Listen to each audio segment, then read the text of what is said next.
പൊന്നാൻ്റെ ചങ്ങന്മാരെ, നിലമ്പൂരെ രാഷ്ട്രീയ വർഗീയ ധ്രുവീകരണം നടത്തിയാണ് ജയിക്കാമെന്നാണ് വിചാരിച്ചിരുന്നത്. പക്ഷെ അത് മൂഞ്ചിപ്പോയി സത്യം പറഞ്ഞാൽ. എന്തൊക്കെ ആയിരുന്നു പിന്നെ വർഗീയത പറഞ്ഞിട്ടല്ലടോ നിങ്ങൾ നടന്നിരുന്നത്. LDFിൻ്റെ മറ്റം പറഞ്ഞിട്ടില്ല നിങ്ങൾ. എക്കാലത്തും ഞങ്ങൾ സംഘികളുടെ കൂട്ടുകാരായിരുന്നു എന്ന്. എങ്ങനെയുണ്ട് ഇപ്പോൾ കൂട്ടുകാരിഞ്ഞ് കെട്ടിപ്പിടിച്ചാണ്ട് കടന്നുറങ്ങിക്കോളി രണ്ടോട്ടരും. എനിക്ക് നല്ലത്. നിങ്ങൾക്ക് കിട്ടിയ വോട്ട് കണ്ടില്ല നിങ്ങൾ. നാണോ മാന ഉസുറും പുളിയും മാന അവസാനം ഉണ്ടല്ലോടാ നിങ്ങൾക്ക്.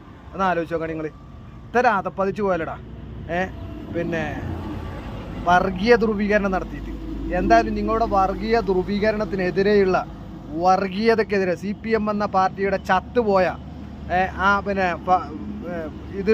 സോഷ്യലിസം, ഇത് കമ്മ്യൂണിസം, ആ ചത്തുപോയ രാഷ്ട്രീയത്തിനെതിരെ എതിരെയുള്ള ജനാധിപത്യപരമായിട്ടുള്ള ജനങ്ങൾ നൽകിയ താക്കീതാണിത്. അത് മനസ്സിലായിക്കോ. ഓക്കെ, ഇനിയെങ്കിലും നന്നാവാൻ നോക്ക് കേട്ടോ.